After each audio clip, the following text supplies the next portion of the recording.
Hey. Hi. Wow, Hey wow, wow, guys. wow, wow, wow, wow. Yo, Hey, Joe. That was from G.I. Joe. G.I. Joe.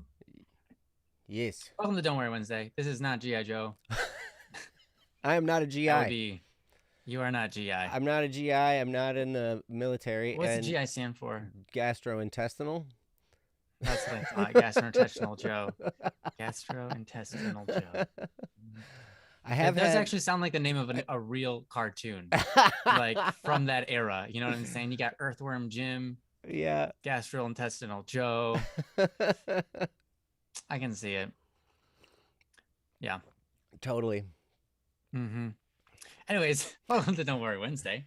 Yeah, what does GI stand for though? I think it's In the military, I'm not sure. general in ah General intent, general general investigator, inquisitor. general inquis.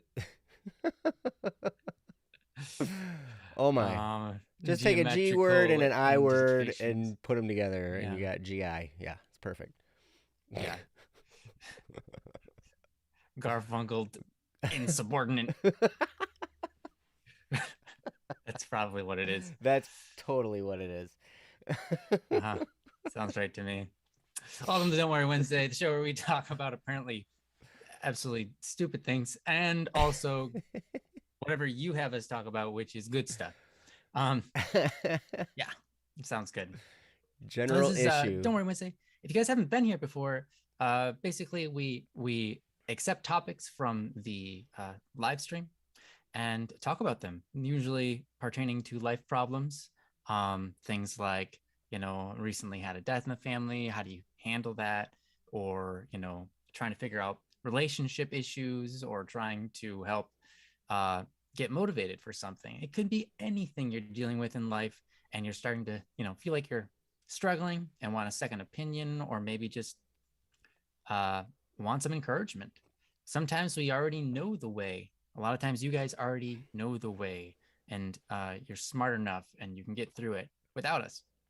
But we can be here to be a good friend, to hear you out, relate, give some perceptions and different points of views, um, and hopefully clear the air and help you figure your way out or get motivated to do so. Hmm. I know that many times in my life, just listening to someone talk about doing the right things makes me want to do the right things more, because it just kind of gets you psyched up. So, um, yeah, that's what we're here to do. We aren't professional psychologists or psychiatrists or anything along those lines. So, if you want to sue us, please note that we've denounced ourselves. Um, so don't. Um, and yeah, um, yep, that's it. That's what I got. Thanks for Good. thanks for coming. Thanks for coming, everybody. I'm happy to be here. Don't worry, Wednesday is my favorite day of the week, my favorite show of the week, my favorite thing to do during the week because it's just awesome to be with you guys and awesome to I don't know, be with Joe too. He's great. Hey, man. I think you're great. Thanks. You're good people. Today we are operating without a princess, so she's in another castle. So it's going to be up to us to try to figure out how to handle ourselves while she's not here. Um, Good luck, Hopefully we can us. do that. Good luck, us. Yep. Um, Anyhow, that's what I got. How are you guys doing today? How's everyone in the chat? What do you guys? How was your Christmas? If you did Christmas, what did you guys celebrate? What did you guys do? You guys, any of you guys hang out with anybody that wasn't family? Did any of you go dig a hole on Christmas? Because if you did, if you did, that's cool. That's pretty neat. Yeah. Did anyone dig a hole and bury a light bulb? Bury a Anyone do light that? bulb. That's right. I bet you none of you did. I bet Man. you if there were like 7,000 people here and I said that, no one would have done that. Um, how you doing, Joe? I'm good. I'm good.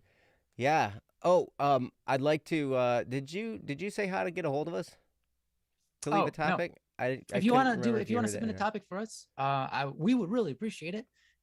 Really, really, it would be awesome because that's what makes this show run. So please, if you have any topics on your mind, maybe you're afraid, maybe you don't know if people will judge you, or maybe you're like, I don't really know if they'd even want to cover this. It's not that important.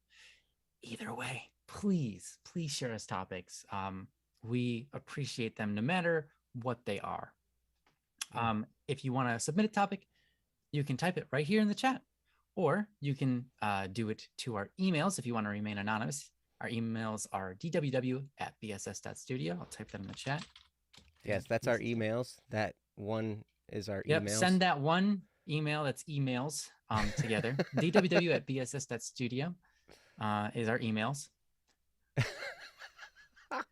Did you catch the grammar? I said is our emails. Is our emails. That's totally correct. Yes. Man, you know, it's funny. I just got together with a friend of mine yesterday. And it's funny because he's quick. I just want to let them know you can also send us a message on the forums. And let me get you that link if you want. Now go ahead. Oh yes. You got together with a friend. I did. I got together with a friend. Hey, look at that. Thanks, Soaking Pillow. And there's the link to the forums if you want to put a topic there. That'd be great.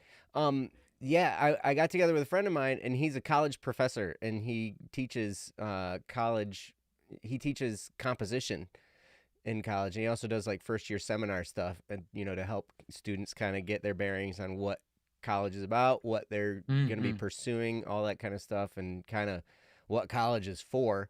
There's a lot of people go to college just thinking, hey, I'm supposed to go to college because that's what people do, right? But they might not have a field figured out or anything. And that class really helps to kind of clarify that for people, which is really helpful. That's cool. But and he just published a book, which was cool. It's a very specific group of writings from a certain time period in American history.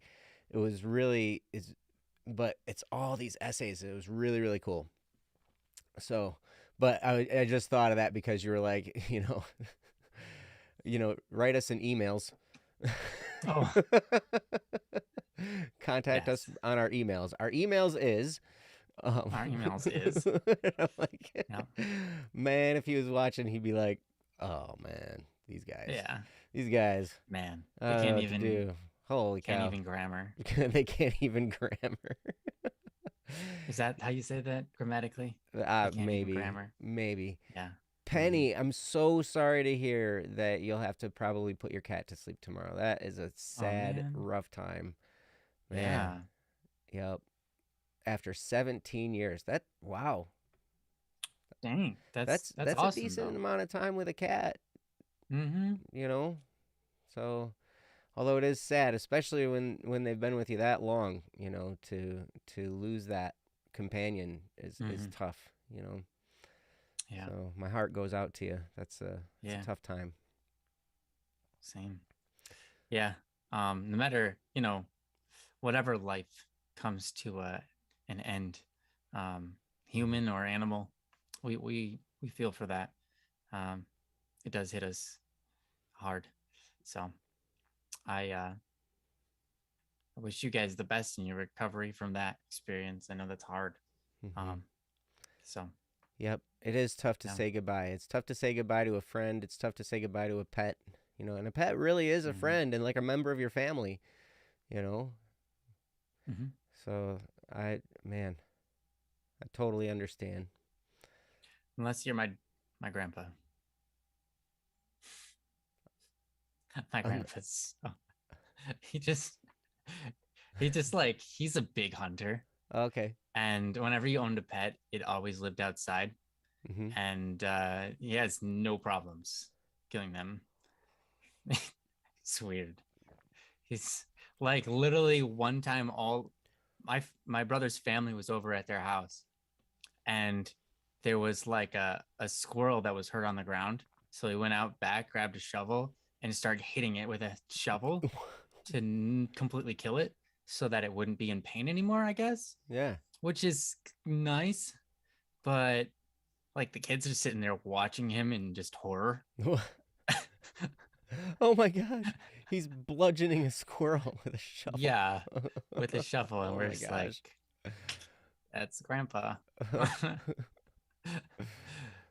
Man, Although oh man. it's as soon as he learned that the kids could see him, he felt bad. But yeah, it didn't cross his mind, I think, when he went to go do it. Um, Squirrel murder. Yeah. Totally. Yeah. I'm sure he has compassion for animals. I mean, he obviously has compassion for animals, but it's just like not, I don't think it would hurt him at all if he had a long time pet and it passed. He'd just be like, oh, all right. Oh, well, he's gone. Next one, kind of thing. Hmm. People react differently. They do. That's for sure. So, yeah. Anyways, yeah. How about we do the show? That's what you guys are all That here for. that sounds like a great idea. Perfect. I'm going to run through the list of names that we have previous topics for. Hmm. So again, if you have a topic for us, please submit one. We would really appreciate it. Soaking Pillow If put you are one in the here, chat, I think, too. awesome. If you're here, just let us know. I'm going to run through this list of names. It goes as follows: LG, Toast, Immature Success, Amira, Sparrow, and Nihilus. If you Just heard your those. name, give us a dab. Yeah, give us a dab in the chat. It looks Dab like in the someone chat. sneezing into their shoulder. Boom. It's that one. There it is. That's the one. That is the one. That is the one. You know the one. You know the one. Oh my gosh. You know the dab. I don't have my bongos. I have a guitar back there, but I don't have any bongos.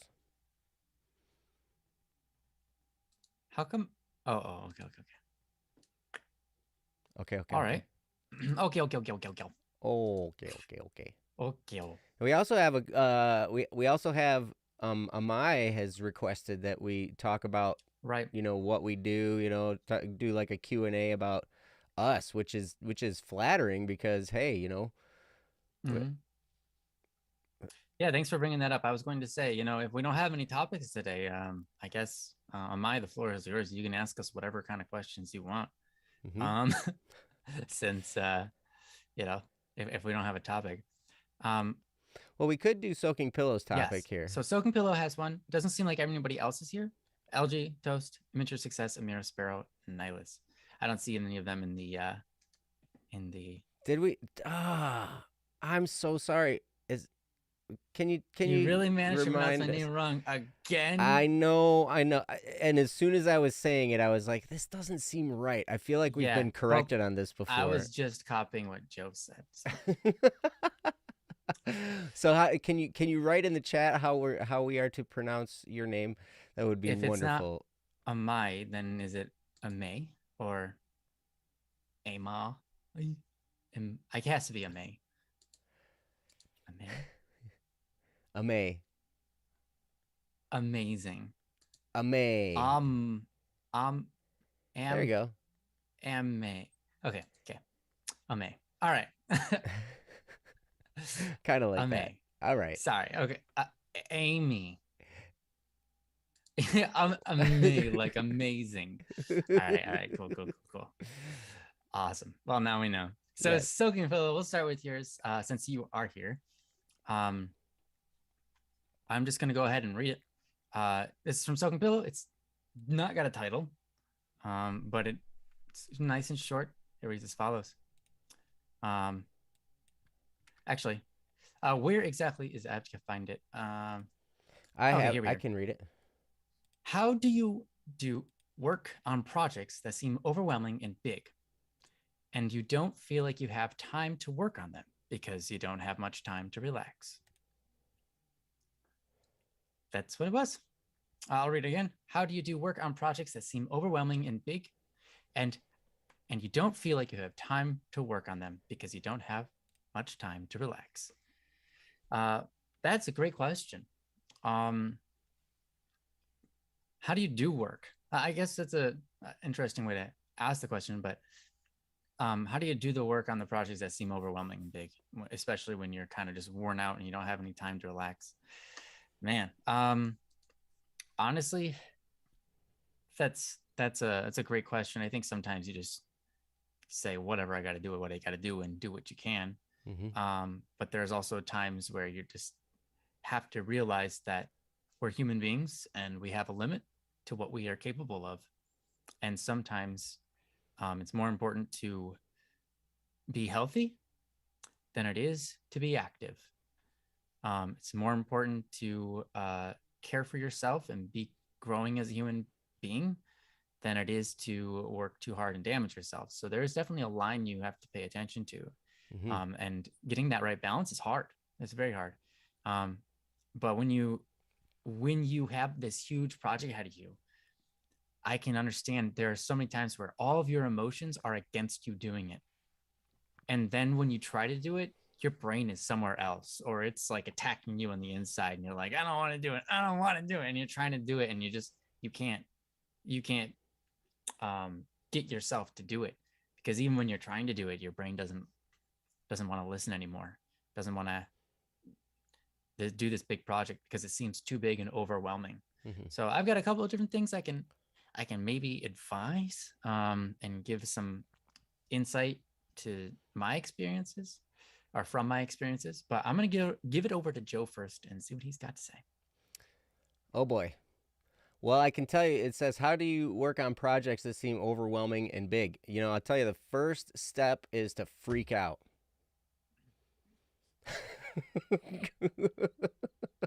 That's usually my first step. I need to work on my oh, wow. Okay. All yeah, right. I'm gonna write this down. Freak out, first of all. Well, you know, and that's usually not necessary. So here's the deal. I remember a guy teaching about this one time, and he said, you know, from point A to point B, you have a certain amount of time, right? Freak out, check. Yeah, exactly. No, totally perfect. You got step one down, man. It's perfect. Yeah. So from point A to point B is a certain amount of time. And so, but maybe it should be from point A to point C. Let's say that. Okay. Point A is the beginning. Is that right? No, this would be the correct one for people to see. Point A is the beginning. Mm-mm. You had it right the other time. I had it right the first time? You sure? Wait, do I see you the same way you see yourself? I don't know. Okay, when you're doing that with maybe. that hand, is it on the left side of the screen? This would be on the right-hand side of the screen. Oh, for me, it's on the left side of the screen. Okay, yeah, then just go ahead, switch it. All right. I've been working on a complicated video for the past 3 days. I just finished editing the first hurdle, but there's more work on it and more videos and more parts to this video. These videos normally take 1 to 2 hours. Okay, so here's the thing. This has taken multiple days by comparison. All right, so it's a big deal. So, okay, so from point A to is the beginning. Thanks, Baka.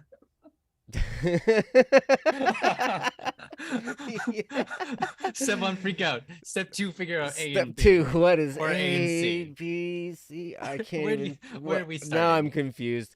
I know. Step and 2 is Baka, confusion. thank you for your order. I saw your order come in. I boxed it up today.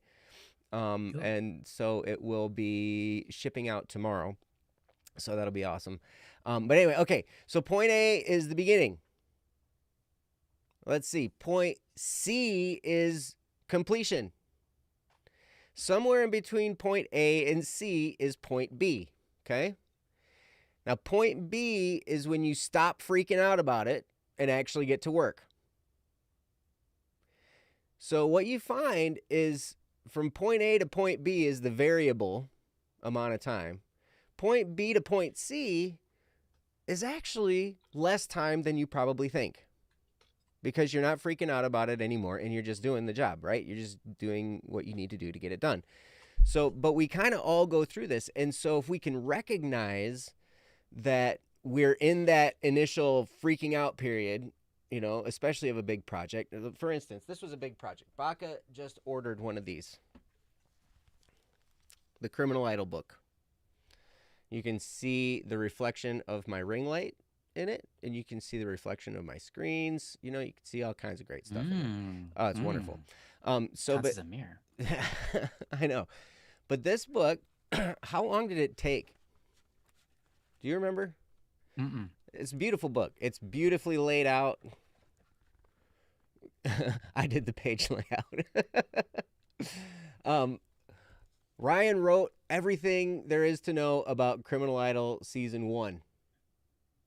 And there were artists that had contributed artwork for Criminal Idol season 1, and it was wonderful. And this book is like 130 some pages of all this rich, artwork put in places and stuff. I mean, it's really cool. The artwork is so good. And let me flip to my favorite picture just real quick. You guys got to know my favorite picture in here. Mm-hmm. It is probably my favorite picture too. It is. It's everybody's favorite picture. Mm-hmm. Oh, there you are. That's the right chapter. That one, right there. That's my favorite picture of Haruka right there. Mm-hmm. She just looks. Oh man, you can see the frustration and all that in there. It's wonderful. Yes, but when we started working on this book, it was a big task to get everything put together, to get all the artwork collected, to get all the writing done, and then to get everything put together. And it was a big task for me because I did the page layout. I had to choose where everybody was going to go, where all the words were going to go, what colors, what backgrounds, all that stuff. And I freaked out for like a month, I think. Well, it's fair too, because when we started the projects, we were like, okay, it's going to be like what, 30, 50 pages. Yeah. And then we bumped it up to 80. We were like, on the safe side, it'll be 80 pages. We'll get a price quote for 80 pages, and then it turned out to be like 130 or something like that. Yeah. Sorry. I apparently had a lot to write. You did. It was good. It was good stuff. But so here's what I had to end up doing with that, because I was kind of freaking out at how big this project was. I was like, I don't know how to use the Adobe software to put this together. I don't even remember what it's called now because I haven't used it since. But yeah, Adobe had software to put all that together.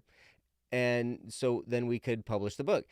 And I remember like just being totally overwhelmed by how big this was. And then what happened was I started to just take it one little piece at a time. So if you have something really, really big, you got to break it down, or I remember hearing a guy say, you chunk it up, meaning like you cut it up into chunks, right? You chunk it up and you put it in chunks. And it's like, okay, so now I'm going to work on just the introduction. I remember putting together just the legal disclaimers page, and that was a big deal. And, then I was like, oh my gosh. And then I had to choose fonts. I had to choose all that stuff. I mean, it was crazy. But I broke it down into chunks. And then another thing you can do, and I did this a lot, was setting timers.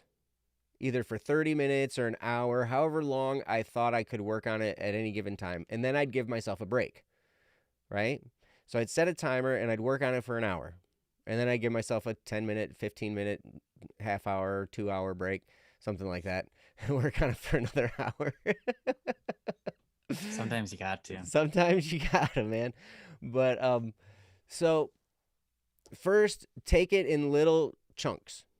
So that breaks down a little bit. And so your new finish line is the end of that chunk. It's not the end of the whole project.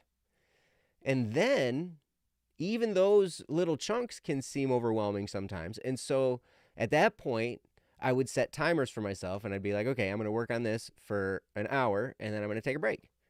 And then I'm going to see how I feel at the end of my break. And then maybe I'll work on it for another hour or maybe a half an hour or something like that. And, give myself a little break. And that really, really worked to plow through this whole thing and not get too stressed out about it. Because that's really the key. The more time we spend in freak out mode, the longer the whole thing's going to take. Because freak out mode is not productive.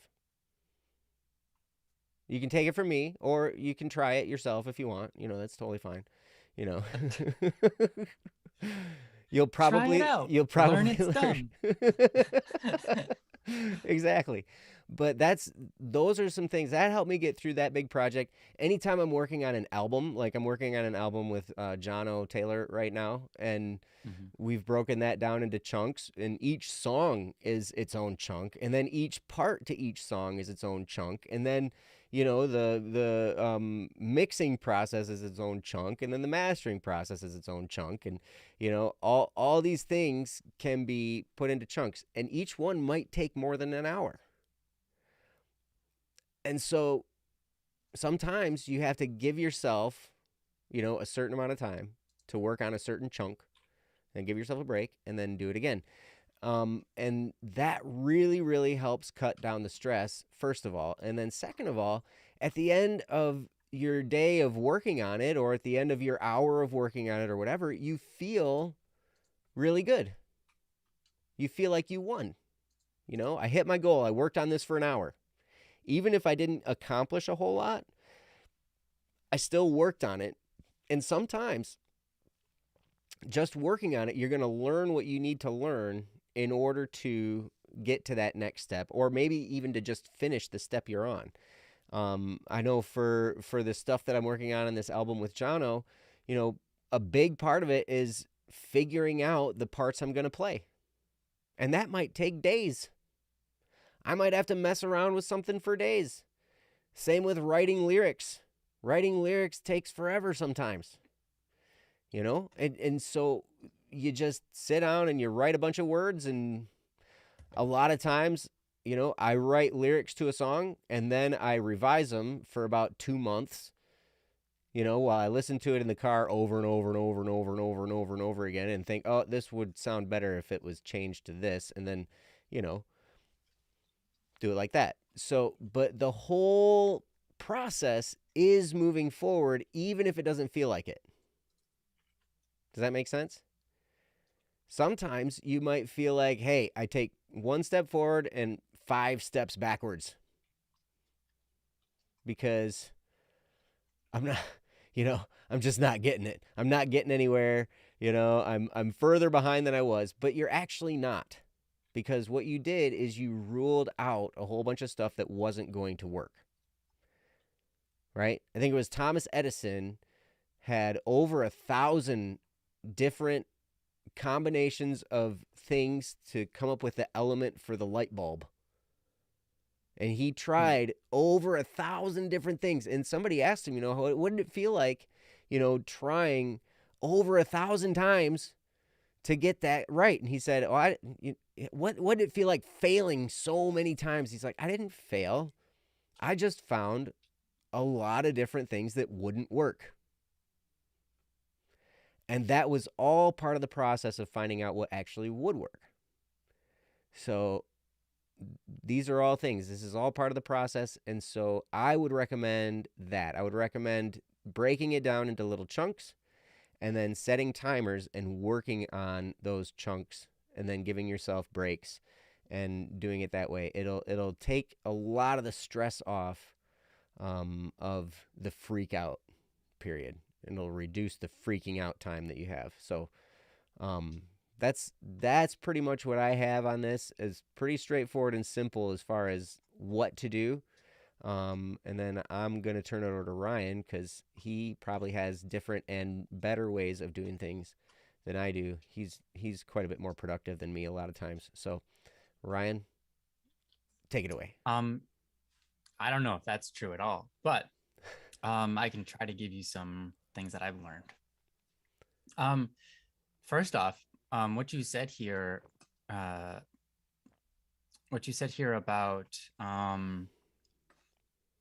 your current project. You said, I've been working on a complicated video for the past 3 days, blah, blah, blah. They usually take only an hour or two. And this has been multiple days in comparison. For me, I don't think I've ever released a video that's only taken an hour. Well, I have. They're just me talking. Those ones maybe only take an hour or two. But everything else has been a several-day project. For me, I mean, You know the song that I released? It's Clues to a Poor Man's Briefcase. Hmm. I worked on that for 8+, meaning 8 to 12 hours a day for an entire 2 months Whoa. on that video. Well, there's a lot of stuff in that video. Yes.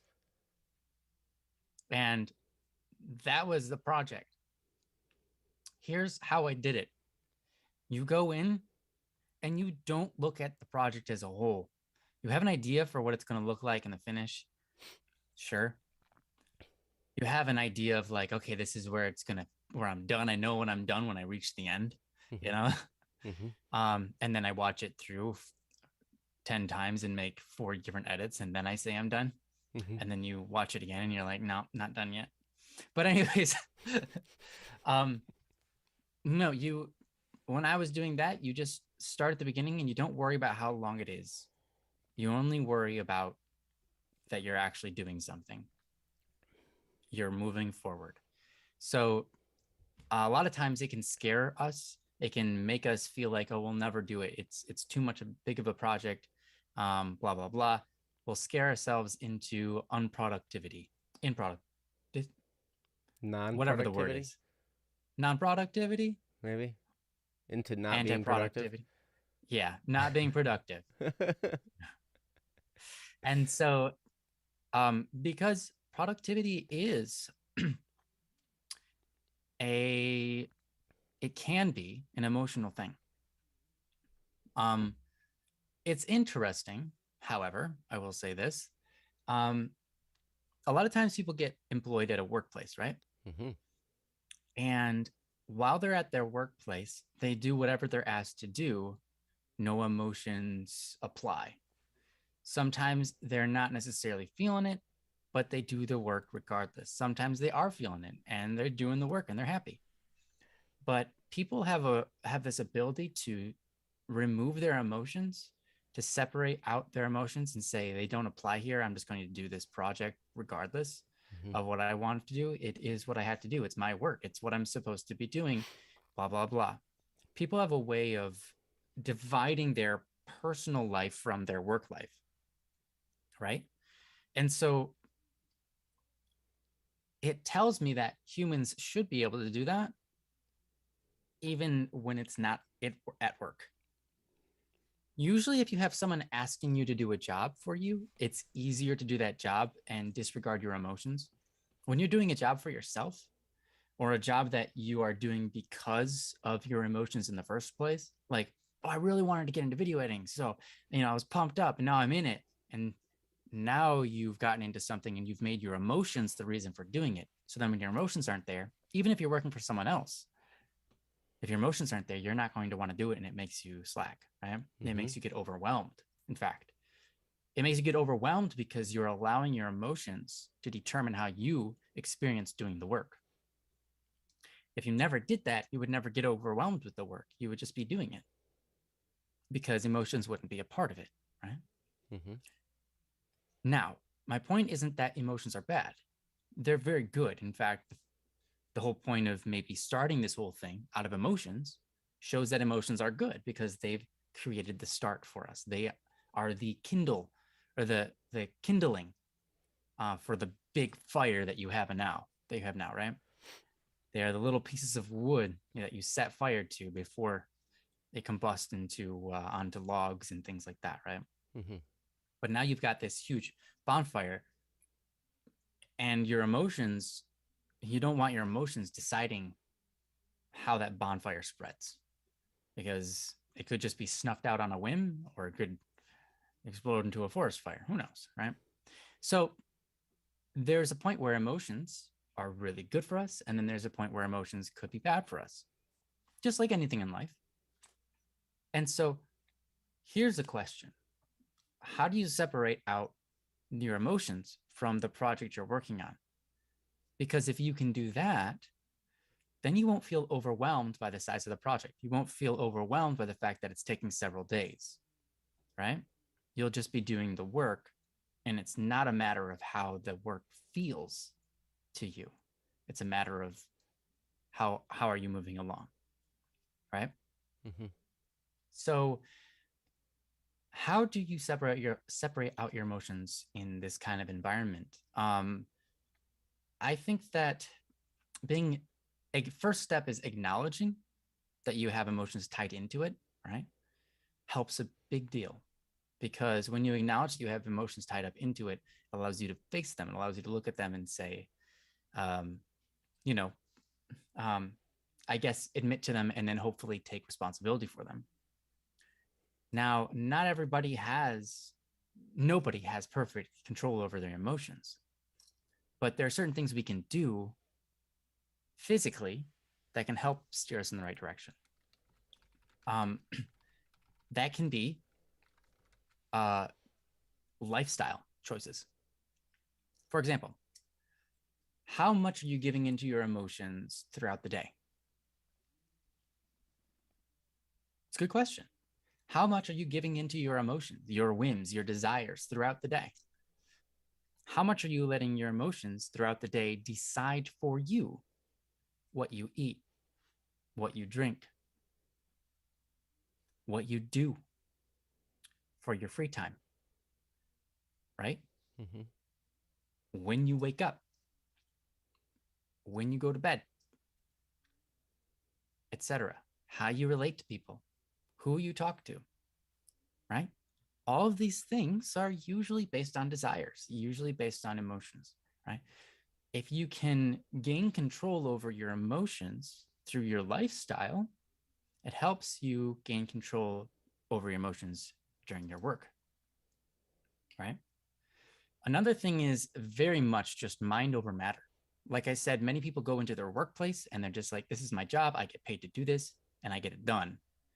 And I don't let my emotions get in the way of that. I just do it. I'm not allowed to be emotional at work. So therefore, I am not, right? Mm-hmm. That's completely mind over matter. That's completely just nonsense. It is. It's completely nonsense. The only change is that you've made yourself believe that you're not allowed to have emotions in your workplace. And then suddenly you don't. Does that seem strange to you? No, like, does anyone find that weird? Does anyone's like, did I break anybody's mind going, wait a minute, if I can do that at my workplace, then why can't I do that in other environments? Yeah, my Maybe mind is someone, broken right now. yeah, maybe you are in a situation where someone's yelling at you, right? Can you at that moment be like, I'm at my workplace right now. I'm not allowed to have emotions. I'm not allowed to attack this person back because they're a customer or they're a coworker and blah blah blah. And so you take your emotions, you set them aside, and you're like, I'm just here to do business. And you can do that. Anyone's capable of doing that. I've seen people do it all the time. I've seen people who are incredibly emotional people do that at their workplace. In fact, here's a really interesting one. I know a lot of people breaking down emotionally, right? They're having a bad day, they're ranting at you, they get a phone call.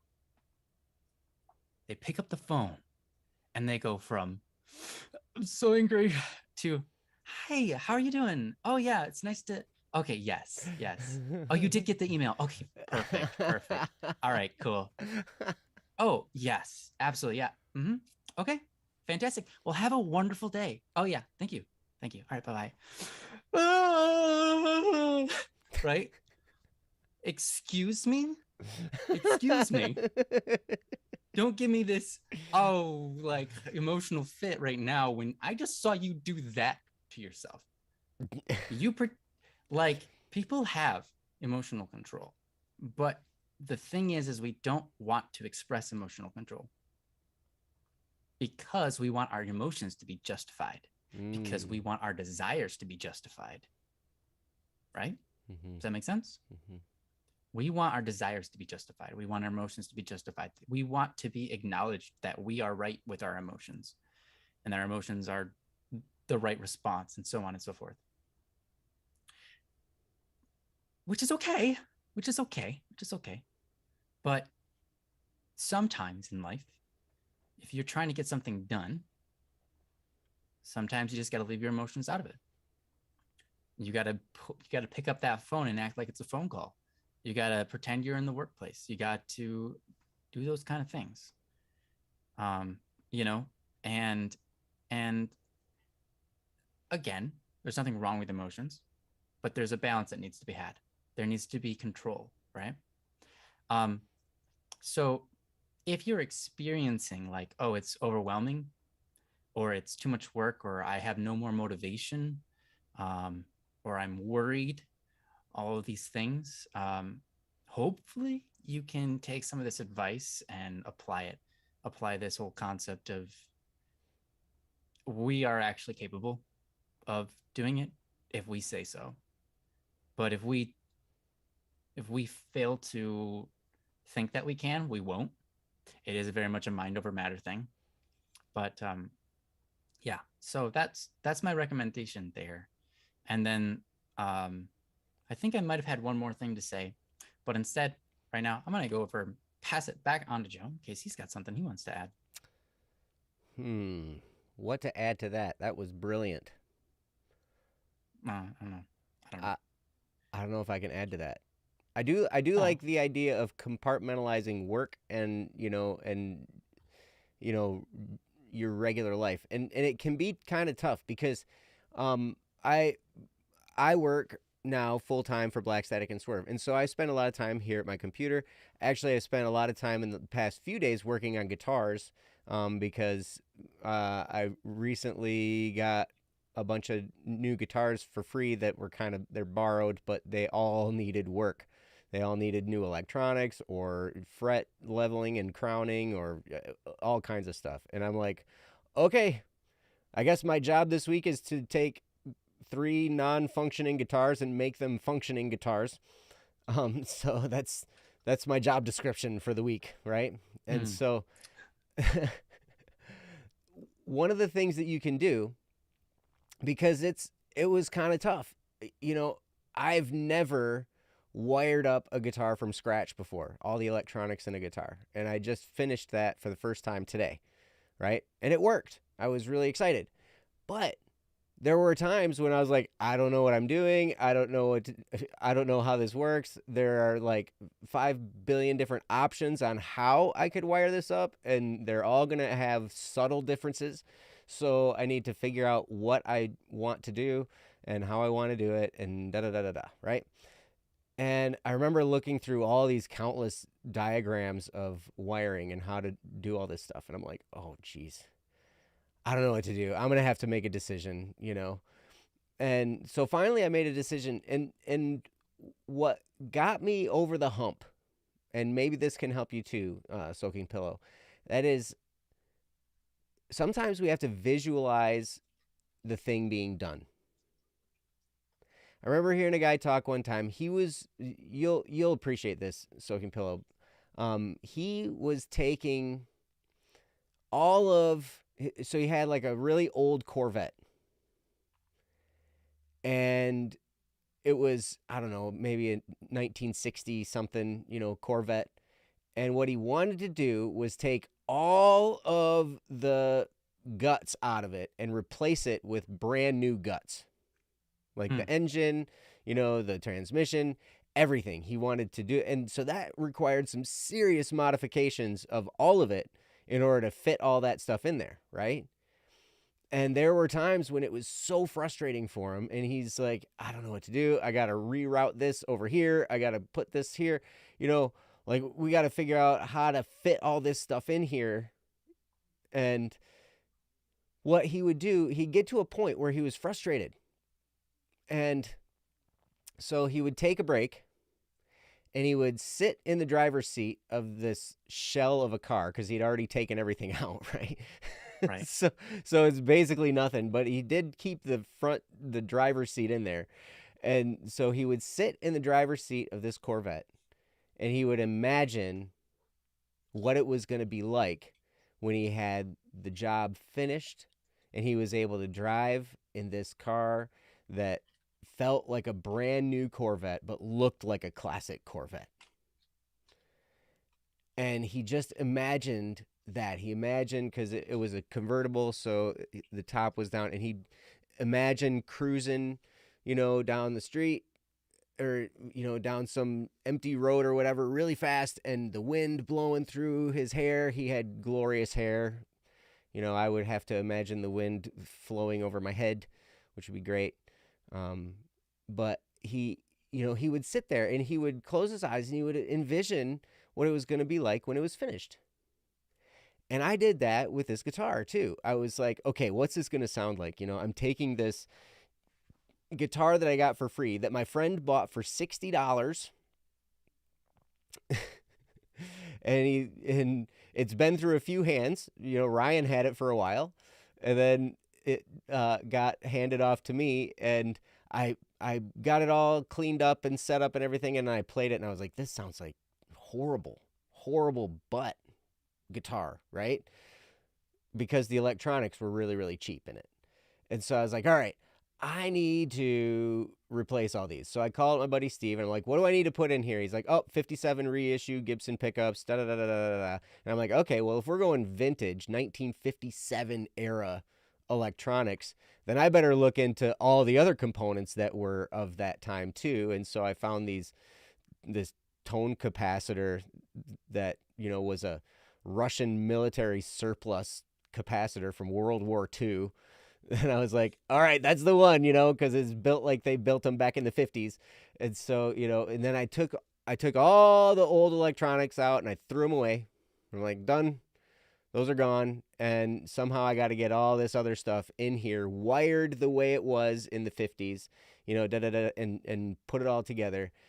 And I would just sit there and imagine, what it was going to be like. And it was great because I told a friend of mine, that this same college professor friend of mine, right? I told him I was doing this. I'm like, you'll appreciate this, because he plays guitar too. And I was like, I'm taking this guitar and I'm replacing all the electronics with 1950s era Gibson electronics. And he's like, oh, dude, that's going to be so crazy. You're going to have this new looking guitar and it's going to sound like Led Zeppelin, And I was like, yeah. And so but what he did was then he sent me a video of a Led Zeppelin song, which was really, and this particular one had a lot of guitar in it. Most Led Zeppelin songs had a lot of guitar in it, but, and he sent that video to me, and I don't think he was meaning to do this, but what it did was it helped me to envision what this guitar is going to sound like. And I was like, oh yeah, that's what I'm looking for. That's going to sound really sweet. And all the applications that I can get in there are going to be awesome. And so it really kind of helped me. I took a break. I listened to that. And then it helped me decide what wiring to use, because I was like, all right, I'm just going to wire it up as closely as I can to how they did it in the 50s. And so I picked the one that was the most common wiring setup for 1957 Gibson guitars. And I had to modify it because I didn't have all the same components, but, as close as I could get it. And I chose that and I did it, and it worked.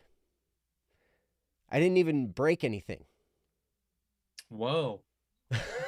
Usually it's troubleshoot after troubleshoot, because you keep on breaking stuff. I know. Like, I got everything put together and wired up and crammed back in there and put together, and I got strings on it and everything. And I'm like, okay, moment of truth, man. I'm going to plug it in, and I'm sure there's going to be some kind of buzz, or it's going to pop and explode. And, then I'm going to be like, oh, man, now I need to order new parts and, blah, blah, blah, blah, blah. But it didn't. Nice. It sounded great. It was funny because with the amp that I have, it ended up sounding kind of like it's like right in between guitar from Led Zeppelin and guitar from Guns N' Roses, and both of those guys used 50s era Les Pauls, and I was like, yeah, this'll do. Nice. This'll do. But yeah, it was. There are those moments when you're trying to decide what to do. How am I going to do this? And sometimes we just need to let go of all the confusion and all the crazy and just get back to the reason why we're doing it. Get back to, when this is done, this is what it's going to be like, right?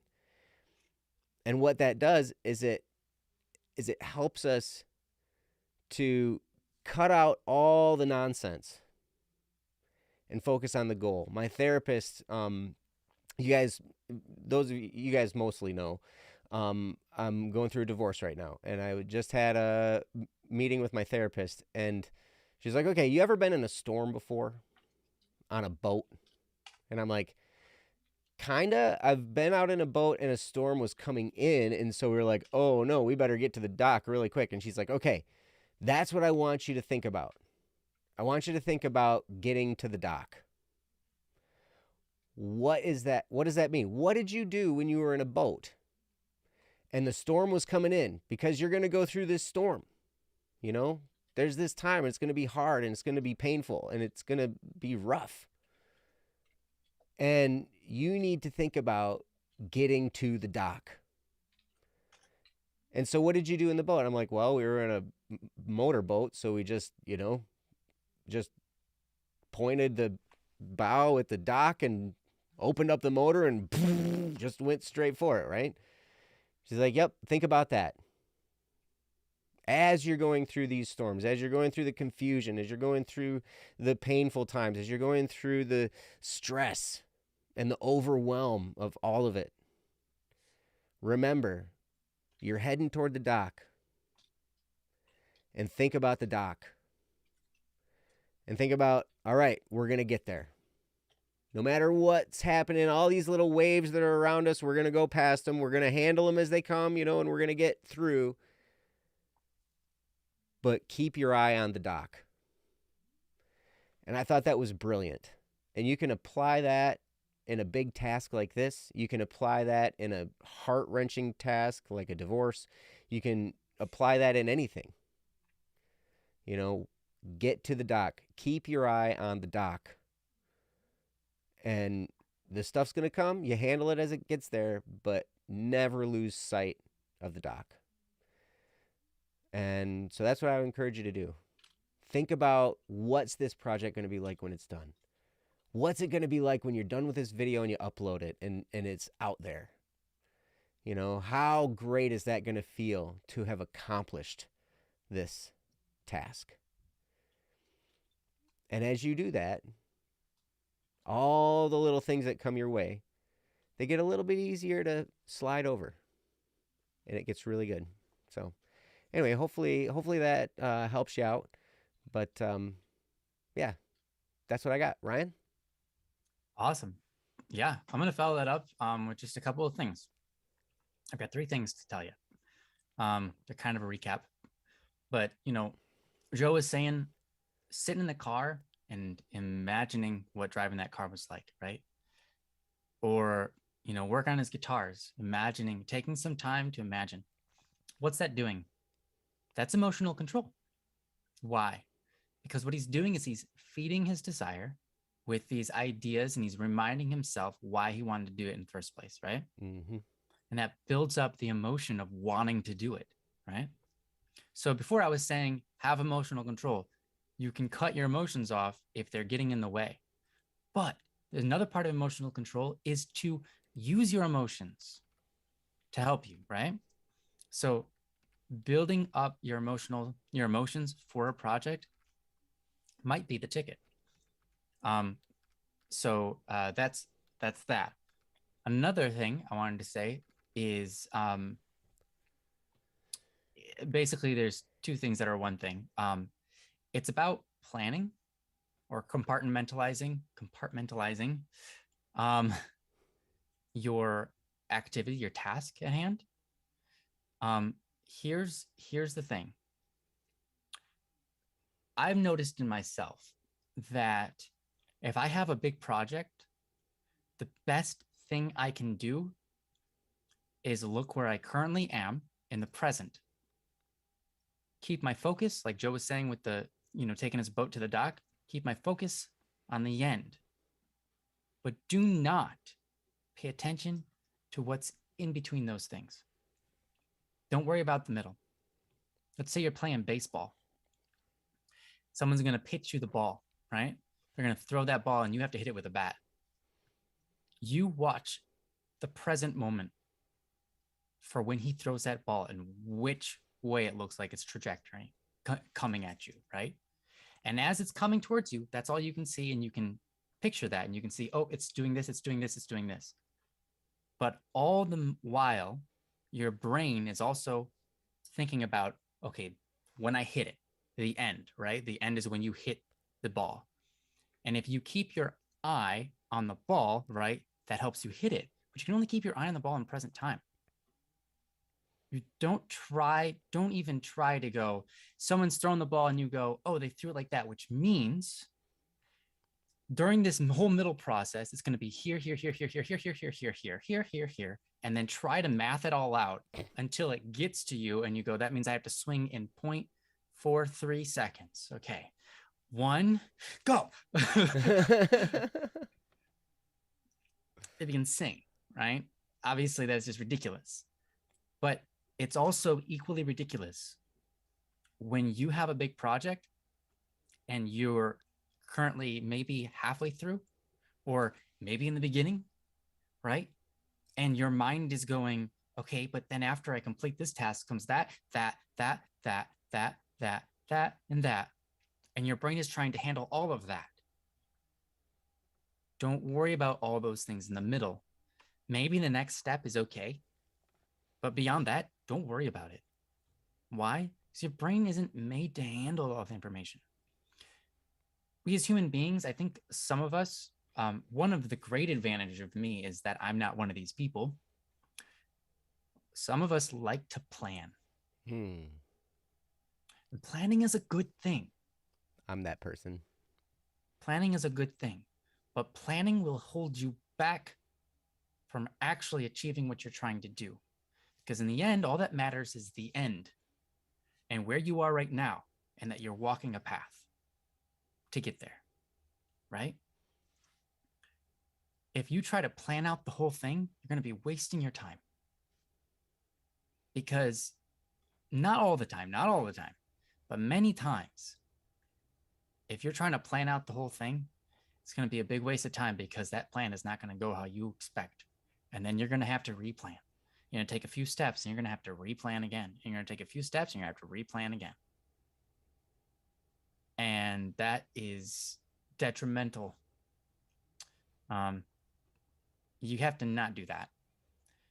If you're trying to plan out the video and all these kind of steps in between, if you're worried about all the process in between, your brain is going to get overloaded and you're going to spend a lot of time thinking rather than doing.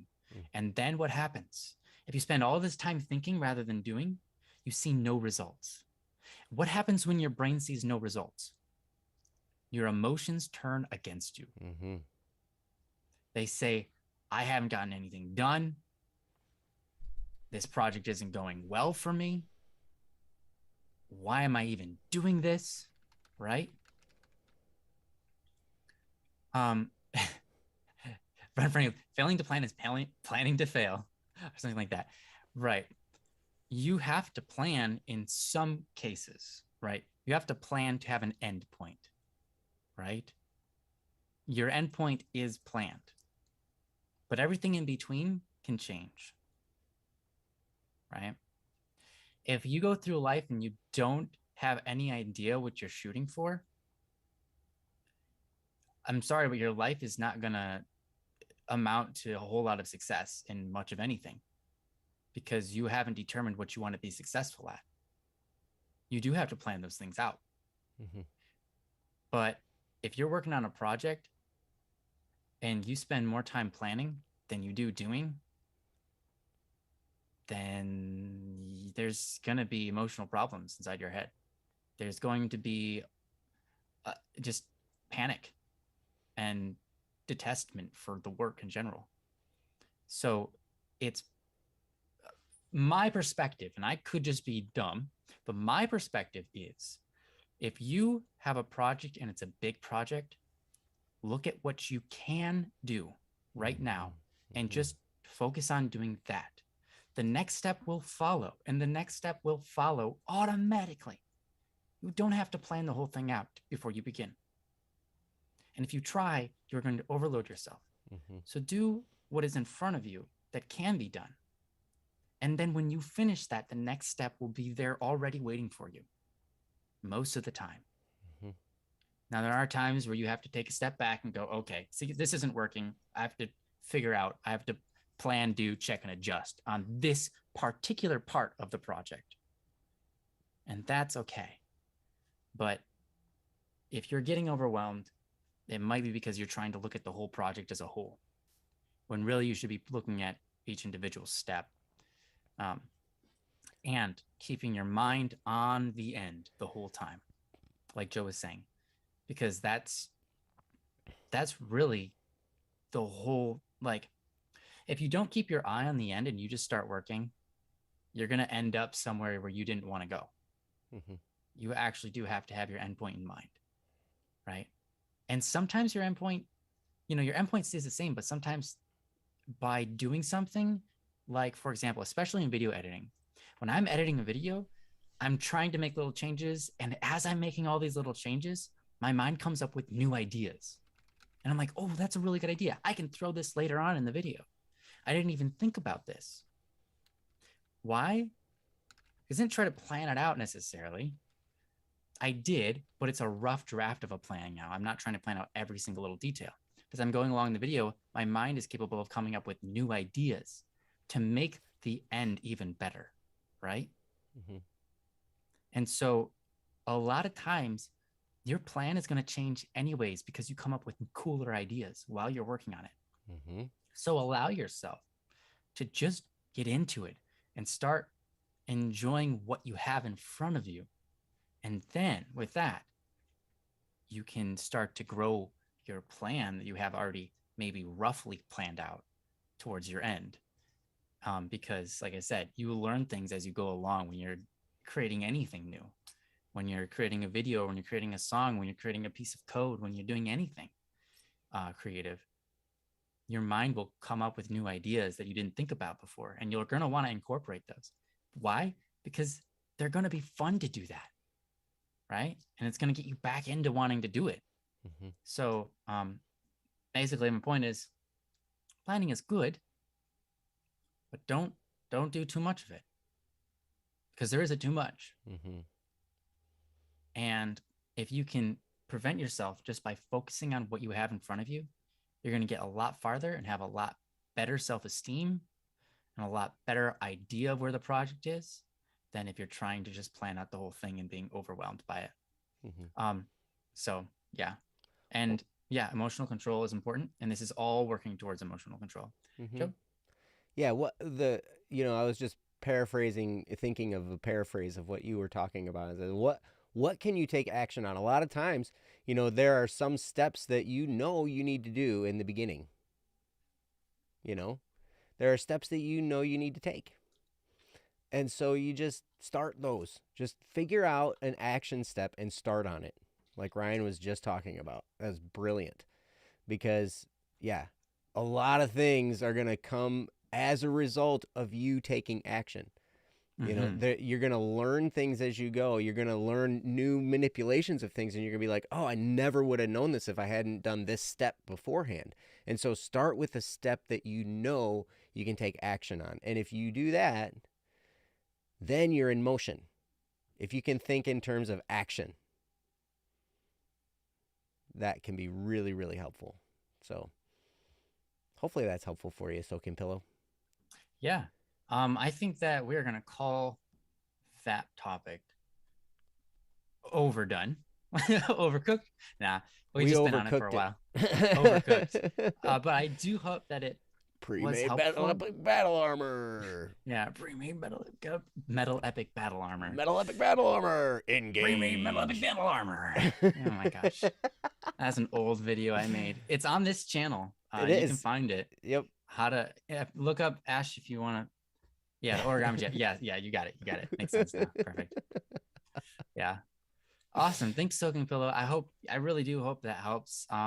Sometimes all this talk doesn't necessarily lead to a whole lot of good, but my main thing is just to simplify it. Start working on it, and don't worry about the whole picture in the middle. Worry about the end. Keep the end in mind, and just start working on it. Mm-hmm. Don't worry about everything in between. Yeah. Too much. And like Ryan said so beautifully, each step will present itself at the end of the previous step. Yes. Because it will. It will. You'll get to the end and be like, well, it's not going to be like, what now? I guess I don't know where to go now. Well, if you are in that position, then you're just like, okay, well, what's the end? Oh yeah, it's this direction. And then and then you go, okay, I do that then. That's what I need in order to get there. You know, you figure it out. It's not too bad. Shampoo giraffe. I would like to see someone shampooing a whole giraffe. I would like to see that would be a project. Washing a giraffe. That Oh would my be a goodness. large project. Yes. Anyone who's In more a than one way. zookeeper, Yeah. I'm proud of I'd you. like to see it. Yeah. You're like scrubbing down a huge wall of fur. That'd be amazing. Man, I'm jealous of those guys. No. I'm not. I want to at least, you know, I got to put that on my list of like, you know, I don't have a list of like things I want to do before I die, but now I have one. Wash a giraffe. Shampoo a giraffe. Yeah, yeah. Bathe a giraffe. Oh my. By hand. By hand. By hand, right? They're not allowed to get into the water. I have to get a bucket of water and bathe them one bucket at a time. That's great. Make a giraffe out of shampoo. Wow. Okay. No, I wasn't saying that, but I could see how that would be taken. So anyways, I'm going to run through this list of names again. If you're here, please say so. If you're not, then I don't know how you, what? Anyways, LG, Toast, LG, Toast, Immature Success, Amiro, Sparrow, and Nihilus. I don't think any of you guys are here. So if anybody else has a topic, or if Amay is still here and wants to give us some quizzes, we can pass the time with, feel free. And if anybody else has any questions for us, even if it's not like a problem or a struggle or anything like that, just feel free to ask. I guess we can just open Q&A right now because that was my suggestion. Amay. Amay suggestion. I said it right the first time. The second time I said it wrong. I don't know what's going on, man. Amay, are you still here? Just out of curiosity. You haven't left us, have you? Oh, trying to think of controversial things, are you, Ash? Okay, that's all right. We like controversy. Yeah. Wow. Grab some ice cream. Holy cow. If it's like where I am, where you are, enjoy. It's too cold for ice cream. It's never too cold for ice cream. Wouldn't it? I mean, it's not too cold for ice cream because if you go outside and you eat it, it's not going to melt. Yeah, exactly. That's kind of what I was thinking. Like, isn't a sauna too hot for ice cream? And in that sense, it's never too cold for ice cream because that's not a good idea. What the heck? Yeah, right. But in the opposite fashion, ice cream is a great place, or sorry, the sauna is a great place to take ice cream because then you can cool down with the ice cream while you're in the sauna. This doesn't last long. You're right. You better have a bowl. You better have a bowl. Yep, because you're going to need to catch it. Which reminds me of a time I went to an all-you-can-eat buffet back when you could do that before COVID, you know? And we were like, it was me and my cousin, and we went up to the ice cream thing where you get your own soft serve ice cream and stuff, you know? Oh, yeah. And they have these little tiny bowls for the ice cream. And we're like, you know what? Forget that. I'm going to go get a salad bowl. So I walk over to the salad bowls. Oh, my gosh. And they just come out of the dishwasher. Oh. So they were hot. So it was like, and then so we filled up the bowl with ice cream, right? And it just went, like melted ice cream everywhere. We didn't even get back to the table before it was like running all over down our hands and onto the floor. It serves you right for trying to do something like that. That's great. Yes. There's a great buffet near your house. The owner of it burned it down. What? Oh, I love Soaking Pillow has a question for us. Do I wear glasses? Sometimes. Sometimes I wear glasses. Next question. I can't read it, Joe. I don't know.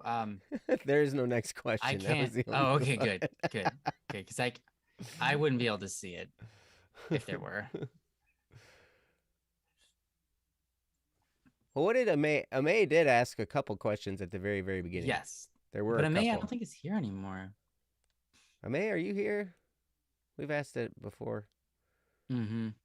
Amay, I think, is probably gone. She got so inspired by our covering the topic we covered that Amay is now working on stuff.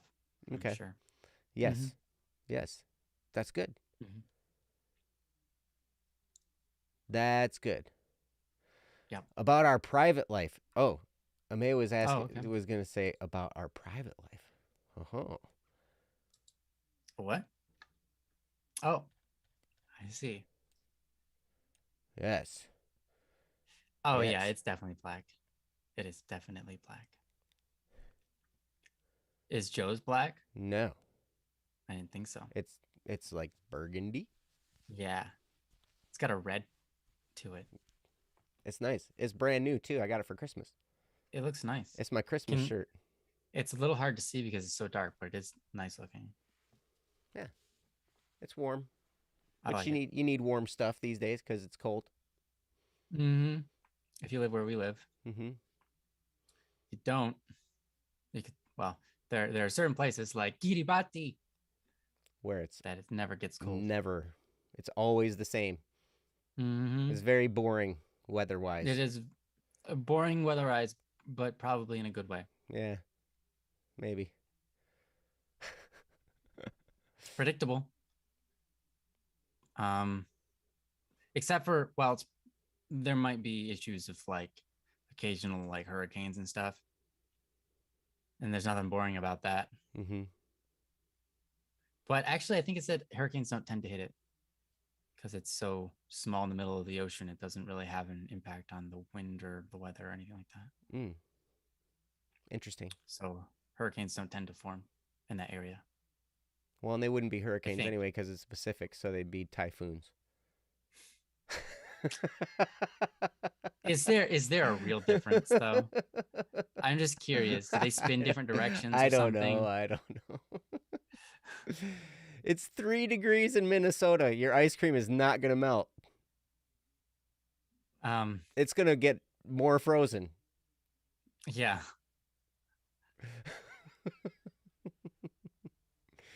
Huh. Baka, did you have any luck ice fishing?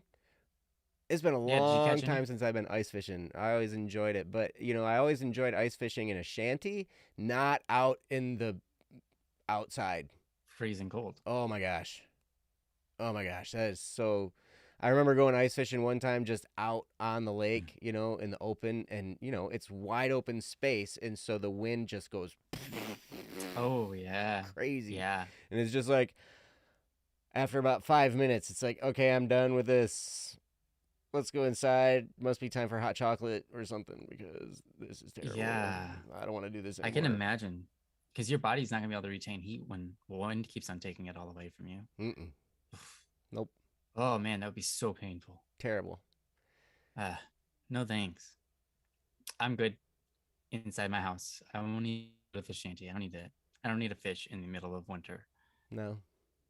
I If don't I even have a do, fishing license I'll get anymore. it from where they have warmth and they can actually fish without having to get their fingers frozen off. There you go. Mm-hmm. That's good. Yeah. Cool. So what'd you do today, Ryan? Um, Since we're getting personal. did I do it? I worked on a little bit of music. Ate sloppy joes. Ooh. Drank coffee, and then I drank tea. Mm-hmm. Made the tea. The tea is home brewed. It's black tea, but with cinnamon, black pepper, sugar, or actually it's not sugar, it's black maple pepper syrup. in tea. Yep, sugar. Sorry, I mean maple syrup. Maple syrup, which has sugar in it. Mm-hmm. Pepper and cinnamon. That's all. Oh yeah, and then vanilla extract. Wow. And then a That's some pretty splash classy of oat tea. milk. Yeah, so black pepper in tea, yes. Have you ever had a chai latte? Mm-hmm. You know It's how it very has good. that bite to it? Yeah. That's black pepper. Really? Mm-hmm. Huh. Yep. Good to Never know. would have expected it, huh? Nope. Yeah. Why would anyone put pepper in there? Like, because you put pepper on food, but not on your drinks. Mm-hmm. But you can put black pepper in your tea if you're making a chai latte. Hmm. And Interesting. if your chai latte doesn't have a bite to it and you want that bite, just add black pepper. Put some pepper in there. Mm-hmm. There's a Good to couple know. different things you want to do though.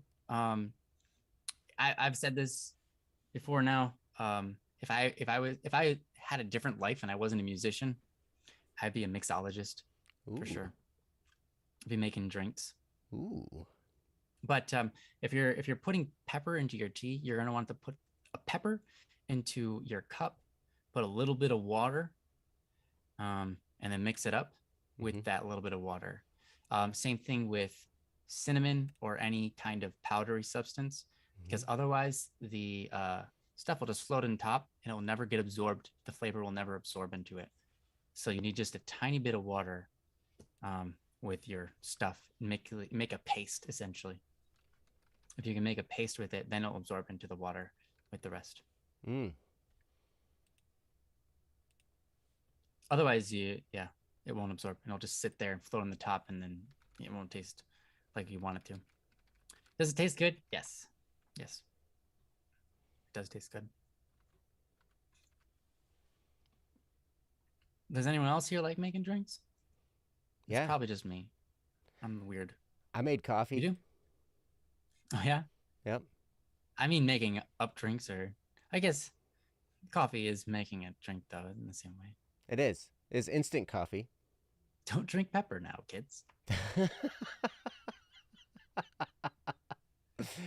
Don't do it.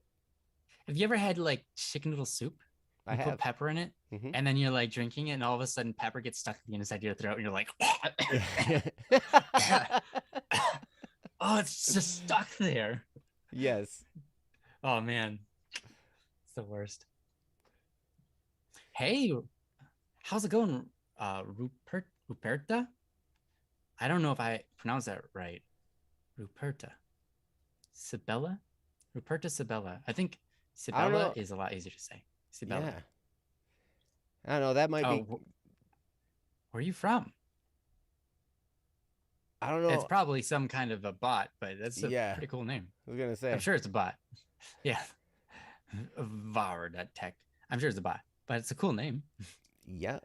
Yep. Zaza. Hey Zaza. Hey. Welcome. Simple herbal teas are your style, Frost. That and boba drinks. Boba. Yeah, boba's great. I have this Herbal teas. I have this peppermint tea that's really good. Yeah. It's just peppermint leaves.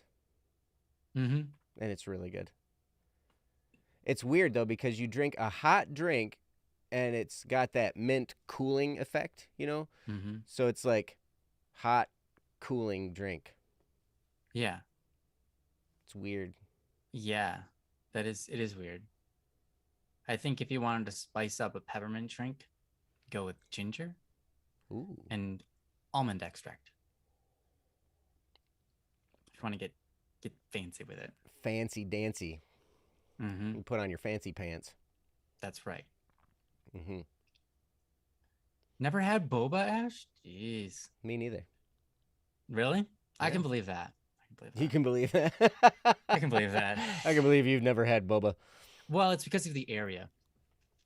We don't have that. We don't have much of that kind of stuff around here. Oh, okay. In Michigan. Yeah. It's more out west, or in big cities, that type of thing, where they have things like that. Okay. Because our Asian population here in Michigan isn't very high. Ah, gotcha. Mm-hmm. Oh, well, be careful, Baka. Yes. If you're driving, drive safely. If it's 3 degrees where you're at, then yeah. Oh, you caught one fish and missed like 5? Hey, but at least you caught one, man. Yeah, at least you got one. Mm-hmm. Nice. Are you gonna freeze it? Because if you were, you just leave it on the ice. You don't. You're working too hard. I would say never freeze a fish. Personally, anytime I've ever had fish after it's been frozen, the taste, the wonderful flavor of fish is gone. You think Don't so? freeze fish. Yeah. I don't Like if know. you're getting cheap I just fish, had some fish wedges that were pretty good yesterday. that's what I'm saying. If you're getting cheap fish, you're just gonna deep fry it or something. It doesn't matter what you do to it. Yeah, go ahead, freeze it. Hmm. But if you're gonna go all out and have like a really nice fish, like you want it to be like gourmet, right? And you want it to be fresh and etc. Don't get a frozen fish. You will taste how different it tastes. Like you, it's just completely different.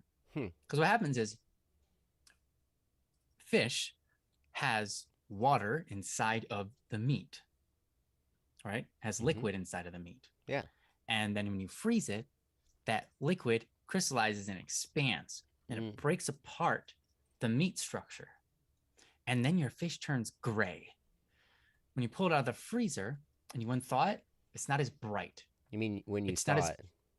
when you thought, sorry, yeah, I said unthaw. When you When you unthaw. thaw it, yeah, sorry, my mom always, we actually had this conversation earlier today. She always says unthaw, and I was like, Really? I know, Really? I do the same thing, even though I've corrected her before too. So I've corrected her before too, but I still say it because it's a habit. Yeah. Anyways, when you thaw the fish out, you'll notice that the fish has less color and the meat doesn't taste as good because it's been pulled and the color has been I guess the atoms have been reorganized by the process of being frozen. Wow. Molecularly Flavor, modified fish. yeah, molecularly modified fish by freezing it. Doesn't taste as good. It's not as colorful or vibrant, and it's weak. Yeah. And gets no thanks. I don't know, man. During Lent, I usually go crazy with the frozen tilapia.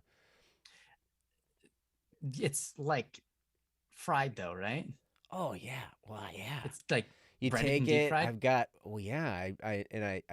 I've tried different things. My favorite is something that Princess recommended, and that was so you take your fish, you thaw it properly, right? You unthaw it. You unthaw it. You You unthaw unthaw it and then you thaw it. Yes, exactly. So you have that ready, and you take a plate and you put some flour on there, and you put some salt and pepper in the flour. You know, mix it all together. So you got one plate with flour and salt and pepper, and then you've got egg that you've beat. You just beat the eggs, so it's all like, you know, mixed up, whatever. You got a little bowl thing with egg, and then the next plate has something crushed, whether it's cracker crumbs or the thing that Princess said was crushed pretzels. And that turned out to be my favorite. So then you got a pan and you put a bunch of olive oil in there, right? And so you take your fish, you put it in the flour and get flour on it, and then you dip it in the egg real quick to get egg on it, and then you roll it in the pretzel crumbs, and then put it in your fry pan and pan fry it. And man, is that good. So good. It does sound good. So good. Oh man. It doesn't matter if it was frozen before. That's fair. You taste a little bit of fish, and then you taste salt and pepper and pretzel, right? Yeah, because it's really about all that stuff you add to it, and the fact that it bakes in there, fries in that oil, and all that kind of stuff. Well, and olive oil has that flavor to it. You know, it's this. Yeah, it's probably the strongest flavored of the oils. You know. Well, other than butter. Right. Right. Well, kind of. I mean, I would say they're about equal. They both have a strong flavor, but they're different.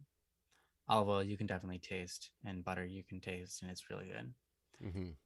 But if you did that with like fresh tilapia, not frozen, you would taste the fish more, and it actually might reduce it because you're like, well, I didn't want to taste the fish. I just wanted to taste the breading. You know? Right. I wanted to taste my pretzel crumbs. Yeah. So if you want to taste pretzel crumbs, just eat pretzels. I know. Deep fry pretzels in olive oil. Yeah, that's essentially, you're just adding meat to it, which I love fish. I like fish a lot. It tastes great. And see, the funny thing is I never want to waste the stuff I dip the fish in, and I usually have leftover of that, and so I just mix it all together in a bowl. And I make this batter, and then I just dump that in the pan and make like a pancake of this batter made out of pretzels, eggs, and that's great. Yep, it was super good. Super, probably not all that great for you, but man, did it taste good. I bet. I bet. Yep. That sounds good. Deep fried bread, right? Yeah, deep fried It's bread. like a donut, except without the sugar. Mm-hmm. Or a pancake, Yep. but pretzel flavored pancake. It was good. Yeah, you could put some butter on top of it and then drizzle some syrup or some sugar on it. Let the sugar soak up the butter, so it's like that wet buttery sugar taste. Mm-hmm. Mm, That's good stuff. mm-hmm. On top of deep fried pretzel pancake. It'd be salty and sweet. Yeah. Good Anyways, stuff. It's good yeah, stuff. good stuff. So, does anybody have a topic for us in all of that time we were talking? Our current topic is, doesn't Ryan look nice? I don't know. Yeah. I guess it doesn't The matter. answer is yes. Oh, thanks for answering it for us, Joe. You're welcome. You're the best. Is there any more you want to say about that topic? I mean, I don't know what else I can right. say. All right. I mean, I could elaborate on how nice you look. Okay. I mean, don't. I'm the show host. I get to say. That's right. Yeah, okay. I'll take that topic off. We'll start a new one. Ash, all I see is gray. Your profile picture is just the color gray for me. I see, which is interesting. I see yellow and red. I can tell it's a person. I think mine's just not loaded in. It's just okay. gray. Gotcha. It's weird. Huh. I see it. Yeah. I can see it. So nobody has a topic for us? You guys are jerks. We come here for you. We come here and we do this show for you, and no respect. You're just like, no. Go fend for yourself, guy. I don't know. Yeah. It's mean. Yeah, well, Amay said, hey, you guys want to do a Q&A? Yeah, but then Amay is not here anymore. I know. Amay left. Yeah. That's okay. I understand. Give us another one, you big meanie. No, you're off the hook. You're off the hook, Soaking Pillow. Well, since we don't have a topic, Baka, here's what I'm going to do. Driving, so he's off the hook as well. All right. In the meantime, I'm really proud of this. Oh. This is the guitar I was talking about. Mm-hmm. That I modded and upgraded. Look at those pickups. They're shiny. Super pretty. They're so shiny. Beautiful. And, yes. Look at that ring on that. It looks awesome. I know. The ring light looks amazing. And I left the back off because I was just testing it. And so you can see the electronics in there. Mm-hmm. Pretty cool. There's that big old capacitor right there that came from Russia. Nice. Russian military surplus. Capacitor. I know. It's big. It's long. But this is the first time I ever wired up a guitar from scratch. Ash's profile picture appeared now. And it worked. Lots of colors of oranges and reds. It does look cool, doesn't it? It looks really cool. And it looked cool before I put these shiny pickups on there. But it did. Now it looks way better. Man, it sounded so horrible. Like it had this, you know the telephone ringy sound, that mid-range, there was so much of that in there, and I'm like, ugh, we gotta do something about that. So, Yep. So how's it sound now? Oh, it's beautiful. Can you play it for us? I'm just kidding. It doesn't have an amp. Ooh, yeah.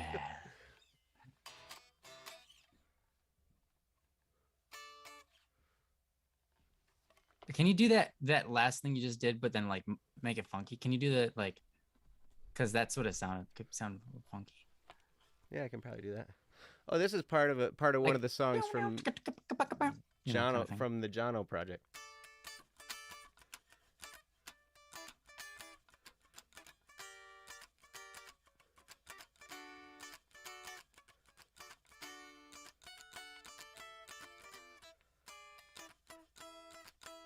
Ugh. Came out of tune. Yeah, just one. Yeah.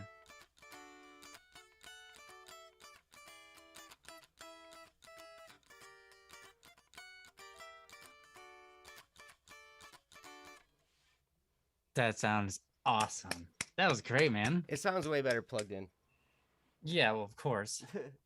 But that sounded great. Man, that's so much talent. Dang. I don't know about that. I've practiced. Yeah, well, duh. That's a talent. Fires. Thank you, Ash. Yeah. That was a lot of fun. I was No, it working sounded on really cooked. there's a song called "Stop the Bot" by Shaka Punk, and I'm gonna do that as a cover. I've been Oh, yeah? practicing that one. Yeah, Stop the Bot by Shaka Punk. Shaka Punk, Oh, Ponk. Shaka Punk. Nice. Yes. Stop the Bot by Shaka Punk. Yep. And I'm like, oh, Amazing. that song became an anthem of mine over the summer, and so I'm gonna cover it. It's gonna be fun. That is cool. Yeah, Soaking Pillow, yes. I binge watched K-On! And when it was out, and fantastic. Just one of the best animes ever for being about nothing and just making you feel good. Mm. Uh-huh. It's just like a slice of life without a whole lot of anything. It's just a ton of filler, but it's somehow really lighthearted, entertaining, and it's good. It's really good. Shh, Ryan. Oh, like it's true. It's really good. It's one of the best animes ever made. There's a reason that it's so popular. But at the same time, it's about a whole lot of nothing.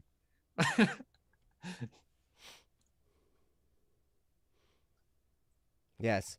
Frost said, "I'm sure you learned a lot from replacing the parts in my keyboard."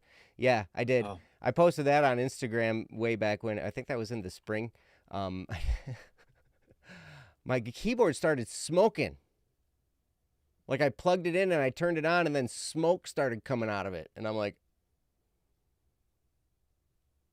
wow. that's not a good sign, Yeah. right? Yeah, I remember when that happened. Yeah, and so I unplugged it real quick, and there's still smoke coming out of it, because once it starts smoking, it continues for a little while. And yeah, it was just there were two capacitors in there that were bad, Capacitors do and that. and I figured out that I had the wrong power supply. Like I had the wrong plug, to plug it in. Mm-hmm. It was rated wrong, and so I was overloading the keyboard like massively, massively overloading the electricity in there. And so I told Steve, Steve's like an electronics repair whiz, right? And I told him about it. He's like, I told him the specs on the power supply and the specs on the keyboard. He's like, dude, you're lucky that it didn't catch on fire. How long did you have it plugged in for? I was like, well, about 2 minutes. He was like, yeah, you're lucky that didn't burst into flames. That's I crazy. was like, dang. And so, yeah, so I had to like replace some of that stuff. But yeah, it's just soldering stuff, it's fun. Mm-hmm. Mm-hmm. Connecting metal to other metal. Mm-hmm. With Yeah. Luckily, liquid you don't have to metal. make the. Luckily, you don't have to make the capacitors. Right.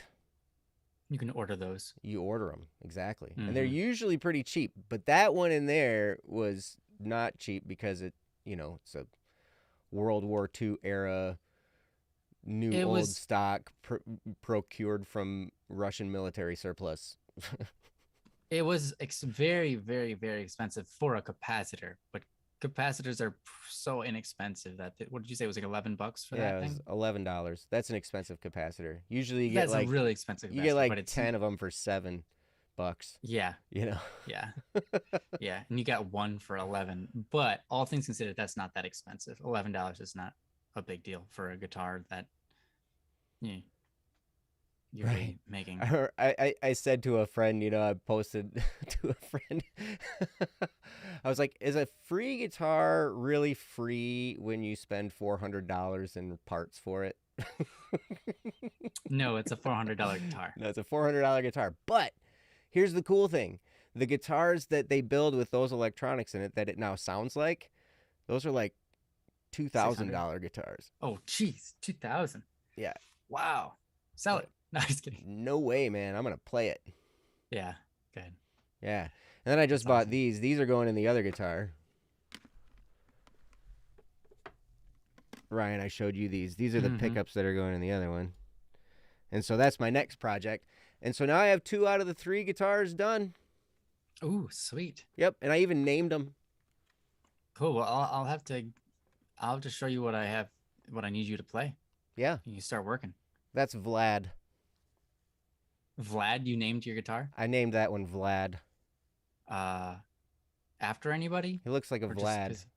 Okay. Yep. I would figure you'd pick a V guitar to name Vlad, but I named it Vlad. you don't have to. Vlad, I like it. It's a good Yep, name. Vlad. I could And so totally see that being a Vlad. I have Franklin, Vlad, and Howard. Okay. Yep. All right. I haven't named the bass yet. You should guitar Bertha. Bertha. Maybe I'll name the Bertha's bass bass. Bertha. Yeah, Big Bertha. Big Bertha the bass. The blue one. It's not really blue. It's kind of bluish greenish. It's bluish green. Yeah. Yeah. Big Bertha the big blue bass. Yeah. Big Bertha blue.